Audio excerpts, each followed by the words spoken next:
Scott here from the Centre for Excellence's Modelling Systems team. Today I'm going back to the debugger. So today we're going to investigate something called core dumps, which is where you can save the state of your program when it crashes.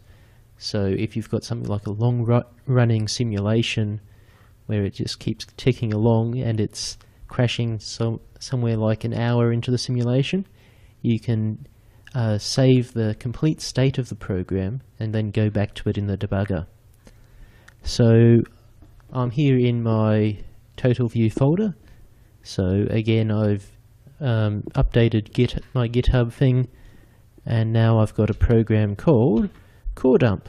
So if I run this, what do we see? So you can see there it took a bit of time, and then it crashed with an error saying floating divide by 0. So our first step, again, we've got the traceback because I compiled it with the -traceback flag.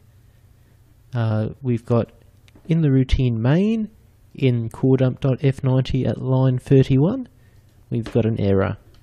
So let's go in there and go to line 31. As you can see, it's just a small program. It runs a loop for a lot of things, and then it divides a set of value. It divides one by some values. So you can see here, values is an array of real numbers. So somewhere in our program, one of these values has got to 0. So I've obviously engineered this program so that would happen. But in the real world, you're wanting to track things like this down. How do I work out where this value came from that crashed? So what I'm going to do now is quit this, and I'm going to set a variable in the environment to enable core dumps. So if I run ulimit -c unlimited, now we've got core dumps enabled. So this is a bash command. If you're using C shell, it's going to be limit core dump size unlimited.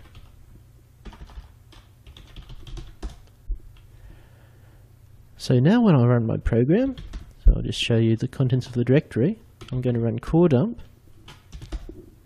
Now we have this file core.valu. So that's the core dump of the process. So what that means is all of the process's memory, all of the registers, the current line that the program's on, that's all stored in this file here. To have a look at it, we'll want to go to TotalView. So module load TotalView. Let's start it up. And TotalView. Now we want to debug our core dump program, and we want to load it in the state it was when it's crashed. So we're going to add in core.valu1.numbers. So this is going to start up.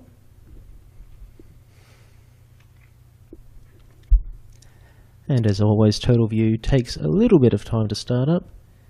It shouldn't be too long. So this will load us in the state that the program was at when it crashed, and will allow us to look at all of the program's variables and see exactly what was happening. Okay, so here we are. We've got our current state. So you can see it's not like when we were running TotalView before, where it would start out with a blank state and with the go button here. Here we've got no go button. We've just put straight into where it was when it crashed. We didn't have to run anything. So if we can go back to our code file here with the F90, we can see that it crashed when it was dividing 1 by some number. So we can have a look at the values here. So we can see A values is a real array in the tooltip, and if we double click on that value, you can see there we go. So TotalView lets you look at the contents of arrays. So here we have the contents of the A values array, and you can see that element 1, so element 1 has gotten to 0, whereas the rest of the elements are all small numbers, but they're still positive values. And as we all know, 1 divided by 0 is not really defined in the real number sequence. So that's what caused the program to crash. And we can go back through here. So if we had a lot of calculations, we could trace it back. So we could go A values was A values divided by I. What's the value of I at this point? I has been optimized out of the program, so we can't look at that.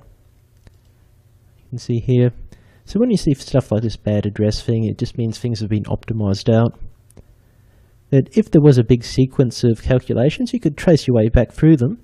So trace your way back through the arrays, double-clicking on them one at a time, and seeing what the value in the first entry was, until you found a suspect thing, so something that really stands out from the other ones.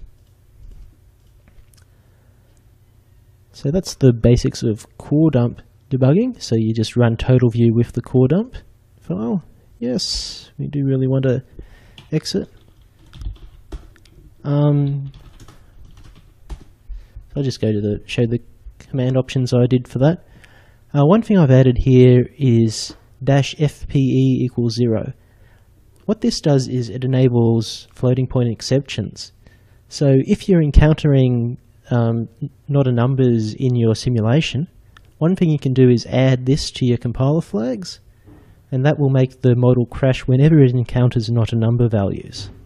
So that makes it a bit easier to trace where they're coming from, as you can get the core dump, you can load it up in TotalView, and you can work your way through all the arrays to see exactly what values are an issue. Okay, so that's been an introduction to core dumps. Remember, it was ulimit-c unlimited in Bash, and in C shell limit core dump size unlimited. You just go back up here. So what you want to enter is this bit. Thanks for watching, and I'll see you next time.